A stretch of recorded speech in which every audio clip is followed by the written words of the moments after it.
बिस्मिल्लाहिर्रहमानिर्रहीम। अस्सलाम वालेकुम स्टूडेंट्स। आज के इस वीडियो सेशन में आपको खुश आमदीद। स्टूडेंट्स, आज हम इंग्लिश पार्ट 1 पेपर नंबर 4 यानी जो नावल का पेपर है उसका एक important novel a tale of two cities discuss करेंगे। स्टूडेंट्स, ये जो novel a tale of two cities है ये मैं आपके साथ इसकी समरी आपके साथ मैं डिटेल्ड समरी जो है वो आपके साथ मैं शेयर करने लगा हूँ, और साथ ही साथ इसका मैं क्रिटिकल एनालिसिस भी कर दूँगा और इसके जो मोस्ट इंपॉर्टेंट कैरेक्टर्स हैं वो भी ज़ेर बहस लाएंगे इस वीडियो में, और जहाँ तक मुमकिन होगा मैं इसके जो मोस्ट इंपॉर्टेंट क्वेश्चंस हैं वो आपके साथ शेयर करूँगा।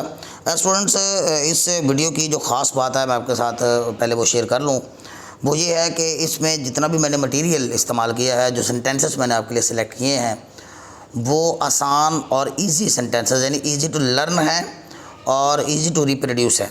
यानी ये मटेरियल आपके लिए काफ़ी हेल्पफुल साबित होगा जब आप अपना नावल का पेपर अटैम्प्ट करेंगे। तो आइए स्टूडेंट्स, नावल का आगाज़ करते हैं। पहले टाइटल को थोड़ा सा ब्रीफली देख लेते हैं। अ टेल ऑफ टू सिटीज़ यानी दो शहरों की दास्तान। इसमें दो शहर हैं। इसमें जब हम नावल की डिटेल्ड हम पढ़ते हैं तो उसमें हमें पता चलता है कि यहाँ पे दो शहरों की एक टेल के माना दास्तान होता है, कहानी होता है। दो शहरों की कहानी, दो शहरों की दास्तान, ये हमारे टाइटल उर्दू में इसका मतलब बनता है। तो यहाँ पे जो दो शहर इस टाइटल में हैं ये इनफैक्ट रेफ़र करते हैं लंदन की तरफ और पेरिस की तरफ। लंदन आप जानते हैं दारुल हुकूमत है इंग्लैंड का, और पेरिस जो है वो दारुल हुकूमत है फ्रांस का। तो यूँ जो है ये इन दो शहरों से रिलेटेड यहाँ पे हम कहानी को पढ़ेंगे, और इसकी आगे चल के जो फर्दर एक्सप्लेनेशन है वो आपके साथ मैं मज़ीद शेयर करूँगा। ये नावल जो है अ टेल ऑफ टू सिटीज़, इसे चार्ल्स डिकन्स ने लिखा था, जो कि क्वीन विक्टोरिया के ज़माने का एक बहुत बड़ा नावलिस्ट हो गुजरा है। चार्ल्स डिकन्स, याद रखिएगा, ये विक्टोरियन एज है। क्वीन विक्टोरिया के ज़माने से तकरीबन 1820 से लेके कोई 1900 तक का जो ज़माना है वो विक्टोरियन एज का ज़माना है, और ये नावलिस्ट जो है विक्टोरियन एज से बिलोंग करता था। और इस नावल को स्टूडेंट्स हम देखते हैं कि फ्रेंच रेवोल्यूशन की बैकग्राउंड में लिखा गया है, और फ्रांसीसी इनकलाब, फ्रेंच रेवोल्यूशन से मुतल्लिक स्टूडेंट्स को मटेरियल उनके पास होना चाहिए। मास्टर्स के स्टूडेंट्स को द फ्रेंच रेवोल्यूशन का पता होना चाहिए। इसके लिए आप यूट्यूब पे मटेरियल जो है काफ़ी स्टफ़ पड़ा हुआ है, और आप द फ्रेंच रेवोल्यूशन के मतलब ज़रूर जानिए।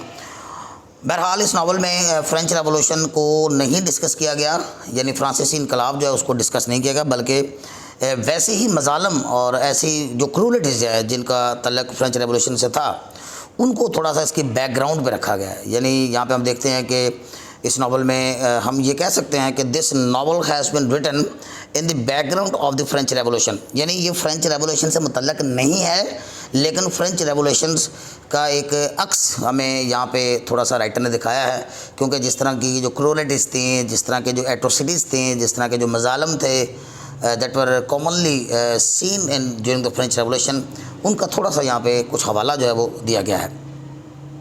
और वैसे भी ये जो हमारा नॉवलिस्ट है चार्ल्स डिकन्स, वो दो नॉवेल्स उसने पढ़े थे, द फ्रोज़न डीप और द फ्रेंच रेवोल्यूशन, और उनसे मुतासर होकर राइटर ने ये नावल जो है वो लिखा था। और the novel deals with the social and political circumstances. हम यहाँ पे देखेंगे कि एक तो हमें सोशल लाइफ नज़र आएगी इस नावल में। हम देखेंगे या तो किरदारों की, हमारे करैक्टर्स को सोशली यानी आपस में इंटरेक्शन करते हुए दिखाया गया है, यानी एक तो समाजी हालात हमें नज़र आते हैं, और दूसरा जो है पॉलिटिकल सर्कमस्टेंसेस नज़र आते हैं। तो और सोशल और पॉलिटिकल सर्कमस्टेंसेस भी किन दो शहरों के, ये मैंने आपको शुरू में बताया, लंदन शहर के और पेरिस शहर के। अब ज़ाहिर बात है कि ये दो नुमाइंदा सिटी हैं, यानी ये टू रिप्रेजेंटेटिव सिटीज़ हैं। लंदन जो है is the representative city of England, while Paris is the representative city of France. तो यूँ जो है हम देखते हैं कि हमें सोशल और जो पॉलिटिकल लाइफ है उसका जो हमें यहाँ पे एक अक्स जो है यहाँ पे हमें एक नज़र आएगा जब हम इस नावल को डिस्कस करेंगे। एनीवे, और आपके नॉलेज के लिए मैंने लिखा है कि London is the capital of England. London जो है इंग्लैंड का दारुल हुकूमत है, whereas Paris is the capital of France. और आगे थोड़ा सा अगर हम मज़ीद इसको गहराई में जाके देखते हैं, इन दो शहरों से रिलेटेड मज़ीद अगर हम जानना चाहें कि दो शहरों का आगे कौन सा वो आस्पेक्ट है, वो कौन सा पहलू है जो कि यहाँ पे दरअसल उजागर किया गया है। So this novel revolves around the atrocities. Atrocities का माना मज़ालम होता है, क्रूअल एक्शंस होता है, cruelties of the aristocratic class. This is very important students. आप एरिस्टोक्रेटिक क्लास के मज़ालम और जुल्म जो है वो यहाँ पे हम देखेंगे, और इसी तरह का एक क्रूअल एक्शन यहाँ पे एक एरिस्टोक्रेटिक क्लास के जो कुछ दो भाई हैं एब्राहम ब्रदर्स, उनका जो क्रूअल एक्शन है उसके नतीजे में कितने लोगों की ज़िंदगियाँ डिस्टर्ब हुई और किस तरह से वो डिस्टर्ब हुए वो हमने यहाँ पे देखना है। तो लफ्ज़ देख लीजिए, एट्रोसिटीज़। एट्रोसिटीज़ का माना मज़ालम होता है और क्रूअलिटीज़ का मतलब भी जुल्म होता है। एंड रिएक्शन, और फिर इसके नतीजे में यानी as a result of those cruelties, वो जो लोगों का जो कॉमन पीपल का जो रिएक्शन है वो रिएक्शन भी हमने देखना है। मैंने यहाँ पे रेड कलर में इसलिए लिखा है हाईलाइट करके ताकि आपको पता चले कि इस नावल के अंदर एरिस्टोक्रेटिक क्लास की एट्रोसिटीज़ के गिर्द घूमता है ये नावल, और फिर उसके बदले में कॉमन लोगों का रिएक्शन यानी रद्द-ए-अमल अगेंस्ट द क्रूअल एरिस्टोक्रेसी, यानी उस दौर की जो जालिम एरिस्टोक्रेसी थी, तबका उमरा यानी अमीर तबका। एन इंसिडेंट ऑफ सच क्रूअलिटी, और ऐसी ही एक जुल्म और ज़्यादती का एक वाक़या दिखाया गया। अब ज़ाहिर बात है कि नावल है, उसकी एक लिमिटेशन होती है, उसमें सारे के सारे वाक़या तो नहीं दिखाए जा सकते, लेकिन यहाँ पे राइटर ने एक इंसिडेंट ऐसा दिखाया है जो कि इनफ होगा जी दिखाने के लिए कि किस तरह से सोशल और पॉलिटिकल लाइफ जो है वो डिस्टर्ब हो रही थी because of the cruel action of the aristocracy. An incident of such cruelty has been set as the central incident of the novel, यानी इस नावल का जो सेंट्रल इंसिडेंट है, मरकज़ी वाक़या है, वो एक जुल्म वाला वाक़या है। मैं आपको वो वाक़या भी बताता हूँ। टू ब्रदर्स फ्रॉम एरिस्टोक्रेसी, और यहाँ पे दो भाई दिखाए गए तबका उमरा में से, अमीर तबके में से टू ब्रदर्स को दिखाया गया है। वो दो भाई जो है उनका यहाँ पे नाम भी है वैसे तो, लेकिन उनको यहाँ पे ज़्यादा एब्राहम ब्रदर्स कहा गया है। आप नोट कीजिए स्टूडेंट, ये एब और अगर रेमड है, एब्राहम ब्रदर्स। तो एब्राहम ब्रदर्स की एरिस्टोक्रेटिक क्लास के ये जो दो भाई हैं उन्होंने ज़बरदस्ती यानी फोर्सबली, लफ्ज़ आपने यूज़ करना है, बाई फोर्स होता है ज़बरदस्ती करना, लेकिन फोर्सबली एक वर्ब है, ज़बरदस्ती के साथ, यानी ज़बरदस्ती रेप्ड यंग गर्ल, एक नौजवान लड़की का रेप किया, उसको अपनी हवस का निशाना बनाया। एंड बीट हर ब्रदर, उसके भाई को भी उन्होंने बीट किया यानी मारा, यानी एक तो लड़की के साथ ज़्यादती की और दूसरा उसके भाई को भी उन्होंने बीट किया, मारा, पीटा। वैन ए यंग डॉक्टर, और ये सारे इंसिडेंट का एक चश्मदीद गवाह वहाँ से गुजरा, डॉक्टर मनीट, हमारा कहानी का जो मेन कैरेक्टर है, आगे चल के हम देखेंगे। तो when a young doctor whose name was doctor Manette, ये डॉक्टर मनीट है, आप नोट कर लीजिए स्पेलिंग स्टूडेंट्स। तो इस जुल्म के ख़िलाफ़ जब एक नौजवान डॉक्टर यानी डॉक्टर मनीट ने डिसाइडेड टू रेज वॉइस, आवाज़ बुलंद करने का फ़ैसला किया अगेंस्ट द क्रूअल एक्शन, इस जालिम एक्शन के ख़िलाफ़, इस जालिम फेल के ख़िलाफ़ ऑफ द एब्राहम ब्रदर्स के। तो जब डॉक्टर मनीट ने डिसाइड किया कि वो इनके क्रूअल एक्शन के ख़िलाफ़ आवाज़ उठाएगा, सो क्या उन्होंने किया, they at first try to quieten, तो पहले तो उन्होंने डॉक्टर मनीट को चुप कराने की कोशिश की। क्वाइटन, ये क्वाइट के स्पेलिंग आप देखते हैं, QUIET, क्वाइट खामोश होता है, और क्वाइटन ये इसकी वर्ब है, खामोश कराना, किसी की ज़बान बंद करना, क्वाइटन, किसी को खामोश करा देना, चुप करा देना, क्वाइटन। तो पहले तो उन्होंने खामोश कराने की कोशिश की डॉक्टर मनीट को by giving him a huge amount of money, पैसों का लालच देकर, बहुत बड़ा पैसा देकर, लेकिन वो एक बाज़मीर शख्स था। हम डॉक्टर मनीट को देखेंगे कि वो एक बाज़मीर शख्स है और वो पैसों के सामने बिकने वाला नहीं है और किसी के सामने झुकने वाला भी नहीं है। तो दैट्स वाई वो डॉक्टर मनीट ने फैसला कर लिया था कि वो उनके इस क्रूअल एक्शन के ख़िलाफ़ आवाज़ बुलंद करेगा। लेकिन हम देखते हैं कि जब डॉक्टर मनीट नहीं माना तो उन्होंने उसे 18 साल की कैद करवा दी। ये एक नावल का एक सेंट्रल इंसिडेंट हो जाएगा और जिसको हम डिस्कस करेंगे। डॉक्टर मनीट परसिस्टेड इन, लेकिन जब डॉक्टर मनीट जो है वो अड़ा रहा, बज़िद रहा। परसिस्टेड इन का मतलब होता है किसी बात पर अड़े रहना, ज़िद्दी हो जाना, बज़िद हो जाना। Persisted in speaking against them, यानी उन दोनों भाइयों के ख़िलाफ़ बोलने पे बज़िद रहा। दे गॉट हिम ट्रैप्ड, तो उन्होंने उसे फंसा दिया। इन ए रॉन्ग केस, एक नाजायज़ मुकदमे में, एक रॉन्ग केस उसके ऊपर कर दिया। एंड यानी आप इसे झूठा मुकदमा भी कह सकते हैं, रॉन्ग केस, और उसे एक झूठे मुकदमे में फंसा दिया। And doctor Manette was put in Bastille jail. ये बेस्टाइल की जेल है स्टूडेंट्स, आप इसको याद रखिएगा, आगे चल कर हम इसके बारे में और पढ़ेंगे, वेरी इंपॉर्टेंट है। बेस्टाइल की जो जेल है ये फ्रांस के अंदर, पेरिस के अंदर ये जेल है बेस्टाइल की जेल है। In Bastille jail for the period of 18 years, this is very important, 18 साल के लिए डॉक्टर मनीट को कैद कर दिया गया। अब यहाँ पे देखें कि ये एक यंग डॉक्टर है और इन जालिमों ने उसकी ज़िंदगी को भी डिस्टर्ब कर दिया है। डॉक्टर मनीट की अभी नई नई शादी हुई थी और उसके यहाँ बेटी की वलादत होने वाली थी। इसकी बेटी का नाम हम आगे चल के देखेंगे, लूसी मनीट है। लेकिन डॉक्टर मनीट को जवानी में ही, भरी जवानी में ही उन्होंने कैद करवा दिया और वो भी झूठे मुकदमे में। ये एक और जुल्म हो गया। इन द मीन वाइल, इसी दौरान doctor Manette's wife, doctor Manette की वाइफ भी मर गई while searching for the justice, इंसाफ की तलाश में। ये भी एक इम्पॉर्टेंट बात आप देखें कि डॉक्टर मनीट की जो बीवी है वो इंसाफ की तलाश में अदालतों के दरवाजे खटखटाती रही, दर बदर फिरती रही और इस दौरान ही उसकी मौत हो गई, यानी for justice and the daughter Lucy. और उनकी फिर जो बेटी थी जो कि इन द मीन वाइल पैदा हुई थी, Lucy, was brought up by there maid servant. और यहाँ पे हम एक और करैक्टर इंट्रोड्यूस करवाते हैं। तो फिर इस उनकी बेटी को, लूसी को, उनकी एक मुलाजमा है जिसका नाम मिस प्रॉस है। ये भी एक कहानी का एक माइनर करैक्टर है, लेकिन अहम है, माइनर ज़रूर है लेकिन अहम है। मिस प्रॉस ने पाला। ये मिस प्रॉस भी हम देखते हैं कि हमें इस नावल के जितने भी बड़े इंसिडेंट्स होंगे उनमें मिस प्रॉस जो है वो लूसी के साथ साथ हमें नज़र आएगी। तो मिस प्रॉस ने उसको पाला। वैन द नावल ओपन, जब नावल का आगाज़ होता है, doctor Manit has completed it's imprisonment. आप इसकी फ़िल्म भी जो यूट्यूब पे पड़ी है वो देखें तो हम ये देखते हैं कि इम्प्रिजनमेंट यानी डॉक्टर मनीट जो अपनी 18 साल की कैद मुकम्मल कर चुका है बेस्टाइल की जेल में, और उसकी बेटी and her daughter Lucy has come of age, और उसकी बेटी लूसी भी नौजवान हो चुकी है, बालग हो चुकी है। कम ऑफ एज का माना बालग होना होता है। लूसी वाज इन इंग्लैंड, और लूसी इंग्लैंड में थी, and whereas doctor Manette was in France, और डॉक्टर मनीट जो है उसको वहाँ पे फ्रांस में रखा गया था, कैद करवाया गया था। लूसी वाज रिसेंटली इन्फॉर्म्ड, और जब नावल शुरू होता था हम देखते हैं कि लूसी को रिसेंटली इन्फॉर्म किया गया है that her father was alive, कि उसका बाप ज़िंदा है।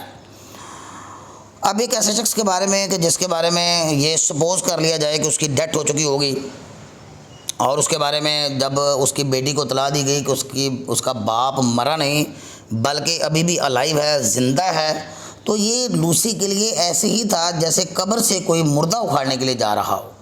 और ये एक तरह की रिसक्शन है। आगे चल के हम इसका एक थीम देखेंगे कि जैसे ये फिर से एक नई ज़िंदगी मिलने वाली बात है।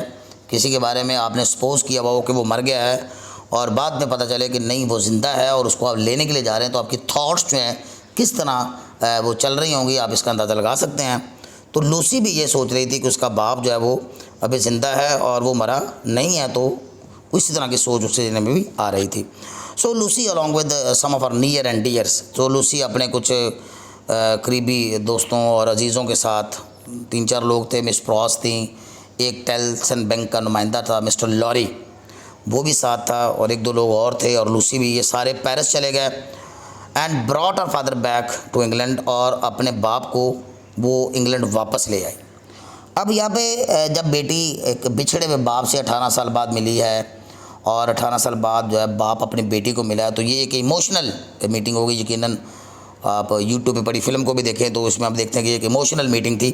So it was an emotional meeting, और ये एक जज्बाती मुलाकात थी, जज्बाती मीटिंग थी ऑफ आर फादर, यानी उसके बाप की, एंड ए डॉटर और बेटी की, यानी एक बाप और बेटी की एक इमोशनल मीटिंग यहाँ पे दिखाई गई है आफ्टर 18 ईयर्स, जब 18 साल बाद मिले हैं। मैं आपको ये भी बता दूँ स्टूडेंट्स के डॉक्टर मनीट जो है इस वक्त was no longer in proper frame of mind, के प्रॉपर फ्रेम ऑफ माइंड में नहीं थे। यानी डॉक्टर मनीट की जेल में रह कर सख्त मायूसी, अजियत और तकलीफ़ और मुशक्क़त की वजह से डॉक्टर मनीट जो है वो मेंटली डिस्टर्ब हो चुका है, और वो नॉर्मल यानी फ्रेम ऑफ माइंड में नहीं है, प्रॉपर फ्रेम ऑफ माइंड में नहीं है, बल्कि वो दिमागी तौर पे थोड़ा सा मफलूज सा हो चुका है, और वो जूते मरम्मत करता रहता है, उसके लेसेस कभी निकालता है, कभी उतारता है, और जूते यानी शू मेकिंग का काम भी उसमें इन्वॉल्व रहता है। एनीवे, लेकिन हम ये देखते हैं कि 18 साल के बाद जब बेटी उसको अपने बाप को वापस लेगी, तो उसकी वजह से due to the proper care of her, और प्रॉपर केयर की वजह से, यानी उसकी मुनासिब जो है केयर की वजह से हम देखते हैं अपनी बेटी की, he was restored to life, तो वो ज़िंदगी की तरफ वापस आ गया। ये स्टूडेंट्स ये इम्तिहान में क्वेश्चन आता है थीम ऑफ रिस्ट्रक्शन, यानी फिर से बचना। यानी हम आगे चल के हम देखेंगे कि इस नावल के अंदर 2-3 इंसिडेंट्स ऐसे भी होंगे कि सिर्फ डॉक्टर मनीट की ही रिस्ट्रक्शन नहीं हुई, यानी जैसे फिर से एक नई ज़िंदगी मिली हो, बल्कि हम आगे चल के और किरदारों के बारे में भी देखेंगे कि उन किरदारों की भी रिसरेक्शन हुई है, वो फिर से रीबर्थ हुई है, फिर से ज़िंदगी की तरफ दोबारा लौटे हैं। He was restored to life, यानी डॉक्टर मनीट जो है वो ज़िंदगी की तरफ वापस आ जाएंगे and started living as a normal person, और डॉक्टर मनीट ने एक नॉर्मल शख्स की तरह रहना शुरू कर दिया। And started living as a normal person, और एक नॉर्मल शख्स की तरह डॉक्टर मनीट ने रहना शुरू कर दी। नहीं, हम ये कह सकते हैं कि he gets the normality of life, वो ज़िंदगी की नॉर्मेलिटी हासिल कर लेता है, वो फिर से एक नॉर्मल इंसान की ज़िंदगी गुजारने लगता है।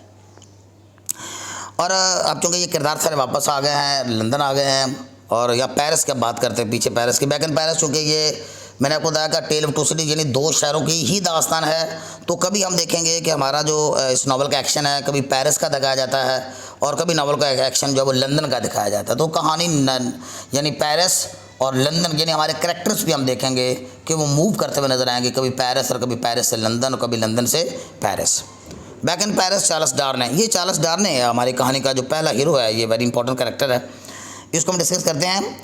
याद रहे स्टूडेंट्स के चार्ल्स डार्ने जो है उन दो भाइयों का जिनका भी मैंने आपको जिक्र किया था, एवरेमन ब्रदर्स, ये उन जालमों का ही बेटा है। चार्ल्स डार्ने जो है वो उसका एक चचा इन्वॉल्व था उस लड़की के रेप में, जिसका जिक्र हमने पहले किया, जिसकी वजह से डॉक्टर मनीट को 18 साल की कैद हो गई। और दूसरा जो है वो इसका बाप था, जो कि उन अरिस्टोक्रेटिक क्लास के तबके से बिलोंग करने वाले जो दो भाई हैं, एवरेमंड ब्रदर्स, उनका ये बेटा है Charles Darnay, who was the son of Evremonde family, जो कि एवरेमंड फैमिली का एक बेटा था। डिसकंटिन्यूड हिज रिलेशनशिप, उसने क्या किया कि उसने अपना तल्लक ही ख़त्म कर दिया। यानी चूँकि ये कहानी का हीरो है, रियल हीरो है, सो दैट्स वाई हीरो जो है वो चूँकि कहानी के अंदर उसको दिल का एक अच्छा इंसान हमने दिखाना होता है राइटर ने, सो दैट्स वाई उसने अपना रिलेशनशिप और अपनी लाइनेज ही ख़त्म कर दी, अपना रिलेशन ख़त्म कर दिया, डिसकंटिन्यू कर दिया relationship with the cruel policies या विद द क्रूअल पेरेंट्स, अपने जालिम वालिदैन के साथ और इंसेस्टर्स के साथ और अपने चचा के साथ भी। अब डार्ने उनको छोड़कर पेरिस से लंदन वापस आ जाएगा। डार्ने ही आल्सो गॉट शिफ्टेड, यानी डार्ने, ये ही आप ना लगाइए, या चाहे आप डार्ने लगा लें चाहे ही लगा लें। So Darnay also got shifted in England, Darnay भी इंग्लैंड में शिफ्ट हो गया आफ्टर माइग्रेशन, हिजरत करने के बाद फ्रॉम फ्रांस से। अब उसने वहाँ पे एक हिजरत जो है वो उसने कर ली कि वो इस मुल्क में नहीं रहेगा, और वो वहाँ से फ्रांस से हिजरत करके लंदन आ जाएगा। और इत्तेफाक की बात है कि जिस रोज़ वो और वापस आएगा उसी रोज़ ही Lucy, doctor Manette, mister Lorry और मिस प्रॉस, ये सारे वापस आएंगे। ये एक ही बोट में वापस आएंगे, और ये एक इम्पोर्टेंट वाक़या हो जाएगा। लेकिन किसी को भी नहीं पता कि ना तो डॉक्टर मनीट को पता है और ना लूसी को पता है कि ये उन्हीं जालमों का बेटा है जिन्होंने उसके बाप के साथ का जुल्म किया है।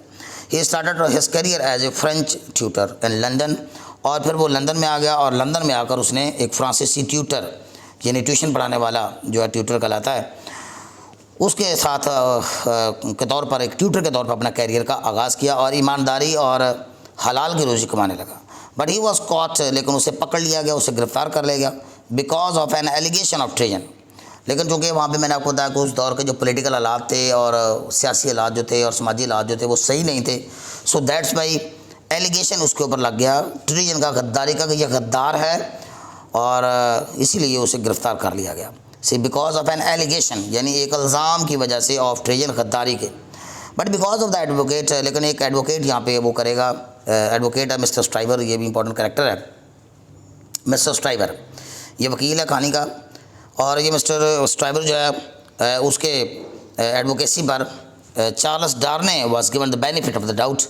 चार्ल्स डार्ने को अदालत में जब पेश किया गया, ये ओल्ड बैले कोर्ट का एक वाक़या है। ओल्ड बैले कोर्ट लंदन की अदालत है, ओल्ड बैले कोर्ट, और उस कोर्ट में उसका केस जो है वो लगाया गया। तो लेकिन बहरहाल उसको बेनिफिट ऑफ द डाउट दिया गया एंड ही वाज रिलीज्ड, और उसे रिहा कर देगा फ्रॉम जेल से। स्टूडेंट्स, ये जो इसकी रिहाई है ये भी बहुत इंपॉर्टेंट है, क्योंकि कहानी का यहाँ पे दूसरा हीरो भी हमें नज़र आएगा।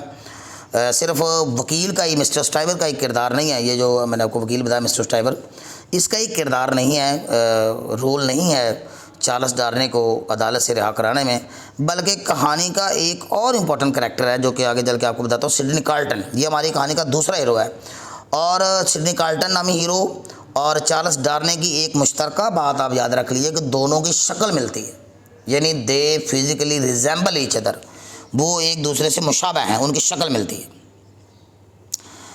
तो आइए देखते, quite ironically Lucy was also summoned by the court, और लूसी को भी दरअसल बुलाया गया था कि आप आके गवाही दें तो इस शख्स के बारे में, और चूँकि ये उस रोज़ उनके साथ ही वापस आया था उसी बोट में, तो दैट्स वाई कोई एविडेंस जो है वो तलब की गई थी लूसी की भी अदालत की तरफ से। एविडेंस का माना गवाही होता है, शहादत होता है।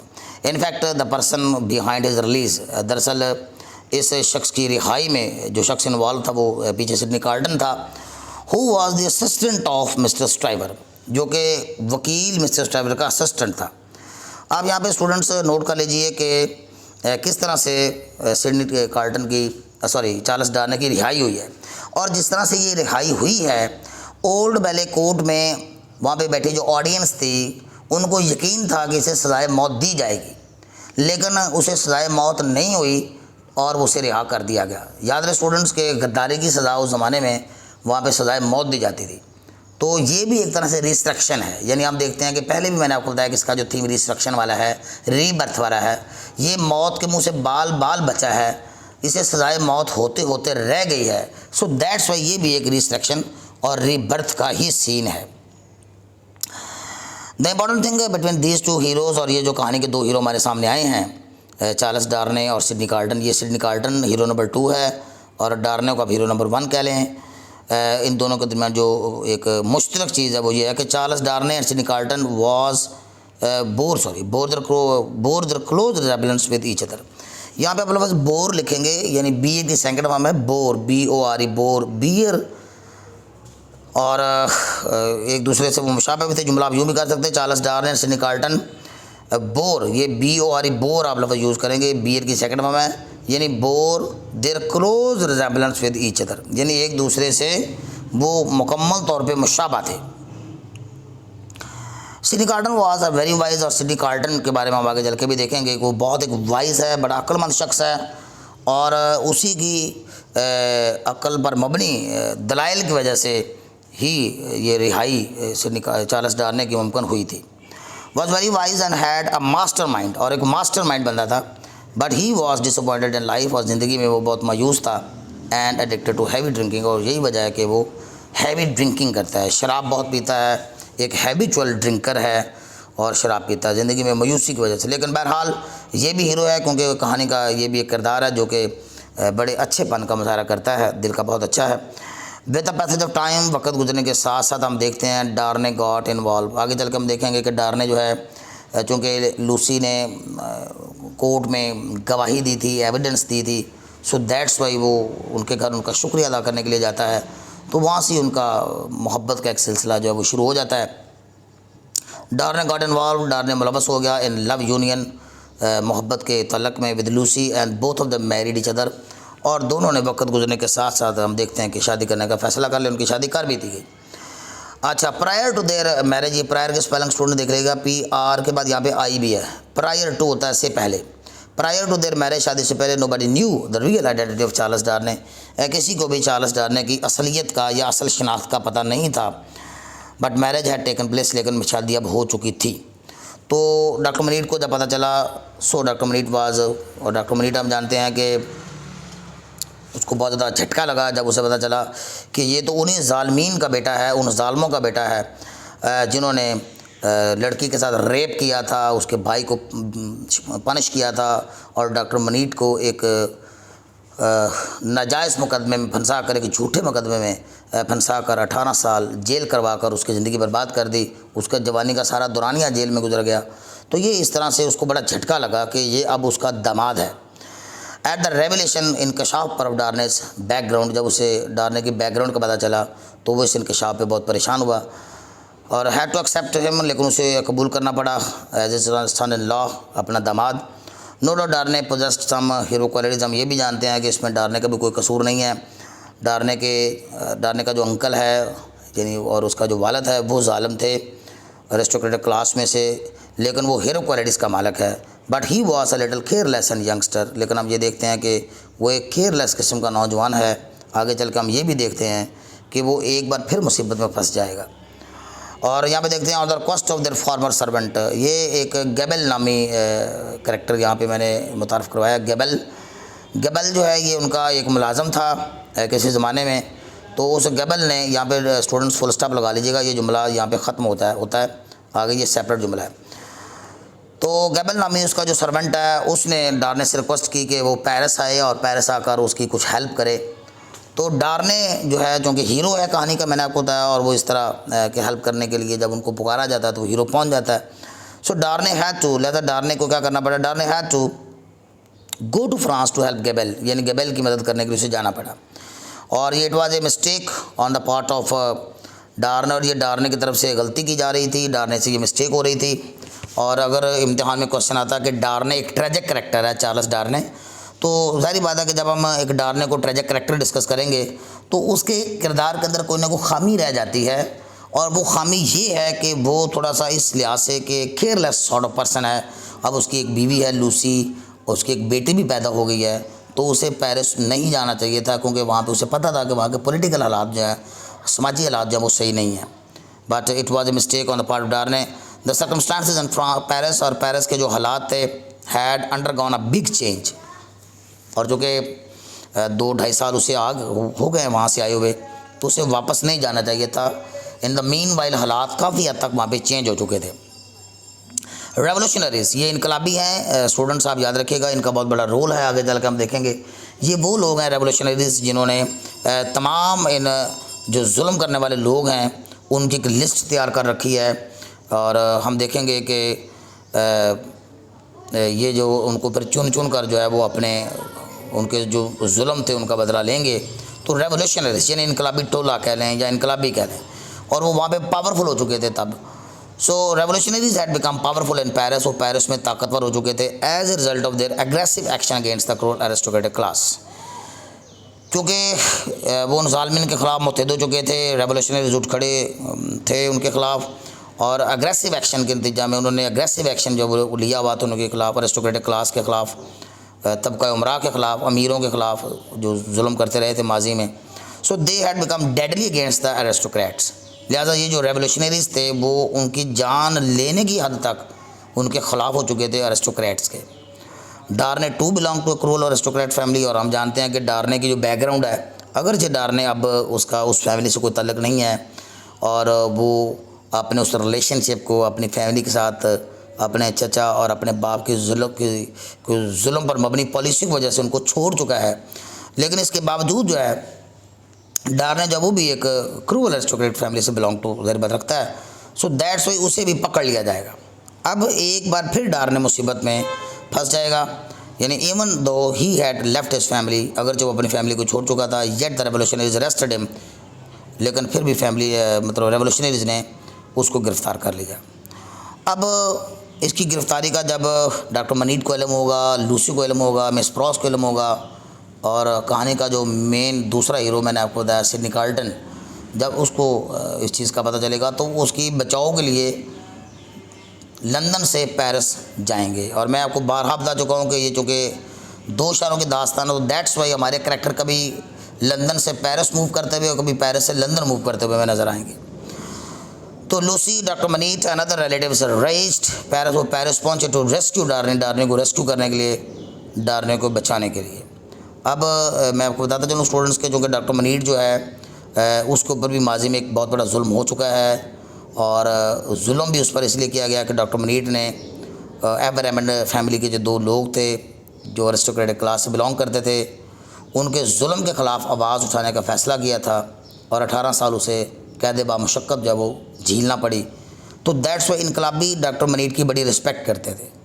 तो रेवोल्यूशनरीज़ ने जब डॉक्टर मनीट ने रिक्वेस्ट की, मैंने लिखा है on the request made by doctor Manit, तो डॉक्टर मनीट की तरफ से की गई रिक्वेस्ट की वजह से द रेवोल्यूशनरीज़ रिलीज डार्ने, तो इनकलाबियों ने डार्ने को रिलीज़ कर दिया, रिहा कर दिया। अब यहाँ पे देखें तो ये तीसरी रिस्ट्रक्शन हम देख रहे हैं, यानी डार्ने दूसरी बार मौत से बाल बाल बचा है, यानी उसे वो मार सकते थे, रेवोल्यूशनरीज अनकरीब तक उसे ख़त्म कर देते, लेकिन डॉक्टर मनीट की मुदाखलत की वजह से वो बच गया, और यूँ उसकी एक बार फिर रिस्ट्रक्शन हो गई। कहानी का ये इंपॉर्टेंट थीम भी है रिस्ट्रक्शन का। अगेन फॉर्चुनेटली, एक बार फिर खुशकिस्मती से return chit was found, sorry unfortunately. यहाँ पे एक और बहुत इंपॉर्टेंट इंसिडेंट आता है कहानी में कि बेस्टाइल की जेल को जब तोड़ा गया, रेवोल्यूशनरीज ने जब वो जेल को तोड़ा, तो उसकी एक यानी दीवार जब गिराई गई तो उसकी एक दर्ज में से, उसके एक शिगाफ में से एक रुका, जिसे हम चिट कहते हैं, एक चिट बरामद हुई। ये चिट जो है डॉक्टर मनीट ने दौरान कैद ये रुका जो है वो उस जेल की जो एक दीवार की टूटी दीवार थी उसकी दर्ज के अंदर वो डाला था। वो रुका जो है वो चिट जो है वो बरामद हुई। Was found during the breakage of Bastille jail, Bastille की जेल के तोड़ने के अमल के दौरान। तो इस चिट पर डॉक्टर मनीट ने एवरेमंड फैमिली को ही जिम्मेदार ठहराया था। सो दैट्स वाई इस रुके की वजह से चार्ल्स डार्ने को फिर धर लिया जाएगा।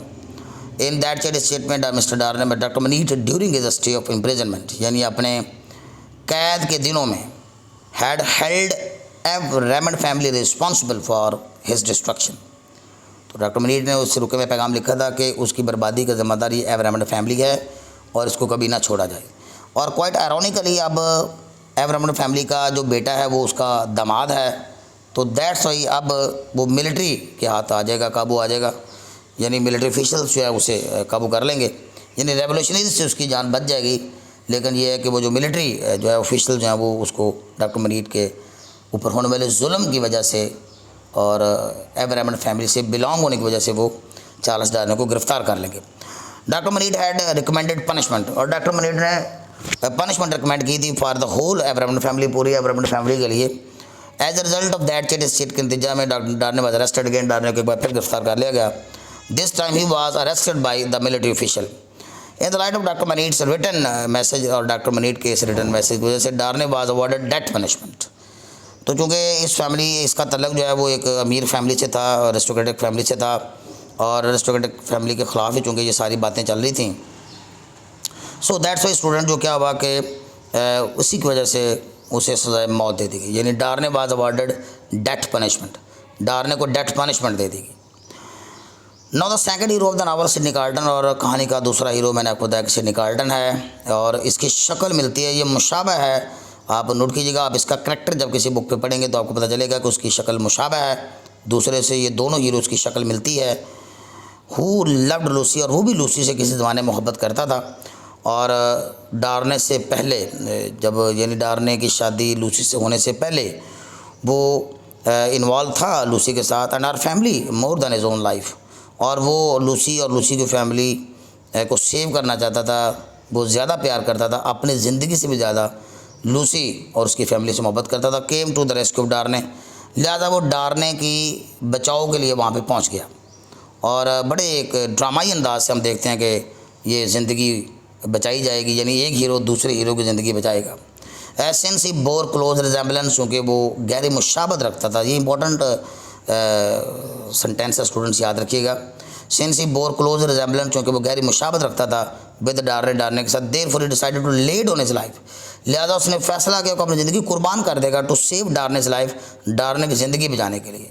ही चेंज डार्नेस क्लॉथ्स, और जेल के अंदर ही उसने डार्ने के कपड़े जो है वो बदले, चेंज किए, और अपने दो जासूसों की मदद से उसने वहाँ पे डार्ने को वहाँ से भगा दिया, और वो डार्ने की जगह जेल में कैद हो गया। यानी he change Darnay's clothes with those of him, अपने कपड़ों से चेंजिंग की कपड़ों की, एंड हेल्प डार्ने, डार्ने की मदद की टू एस्केप, फरार होने में। हालांकि डार्ने भी नहीं चाहता था कि वो इस तरह ये करे, चूँकि कहानी का वो भी एक हीरो है, लेकिन अब आगे चल के देखते हैं कि डार्ने जो है वो बहरहाल बचा लिया जाएगा। ही वॉज हैंग्ड, लिहाजा उसे फांसी दे दी गई इन प्लेस ऑफ डार्ने, डार्ने की जगह। तो यूँ एक हीरो ने दूसरे हीरो की जगह फांसी जो है वो कबूल कर ली, 10 सिडनी कार्ल्टन, और यूँ सिडनी कार्ल्टन को जो वॉज हैंग्ड फांसी दे दी गई, and Lucy and her family was saved, और लूसी और उसकी फैमिली को बचा लिया गया। स्टूडेंट्स यहाँ पे हमारा जो नावल है इसकी समरी जो है स्टूडेंट्स ये इख्तिताम पजीर होती है, और इसमें मैं आपको बताता चलूँ स्टूडेंट्स के, आप डॉक्टर मनीट का करैक्टर जो है डिटेल्ड किसी बुक से आप पढ़िए, लूसी का करैक्टर पढ़िए, सिडनी कार्ल्टन का करैक्टर पढ़िए, और चार्ल्स डार्ने का करैक्टर पढ़िए। ये करैक्टर पढ़ने के बाद जो है फिर आप इस मटेरियल को याद कर लीजिए, और इसके जो 2 इम्पोर्टेंट क्वेश्चंस हैं, यानी इस नावल के जो हाईली एक्सपेक्टेड और फ्रिक्वेंटली आस्क्ड क्वेश्चन हैं, वो जो है मैं कोशिश करूँगा कि नेक्स्ट वीडियो में आपके साथ जो है मैं शेयर करूँ, और उसमें फिर बाकी जो है इससे रिलेटेड जितने भी जो क्वेश्चन 5 ईयर्स पेपर में जो क्वेश्चन आए हुए हैं वो सारे के सारे इंशाल्लाह आपके साथ मैं डिस्कस भी कर दूंगा। होपफुली स्टूडेंट्स के आज की वीडियो आपके लिए हेल्पफुल साबित होगी। और okay students, till next video, अल्लाह हाफिज़।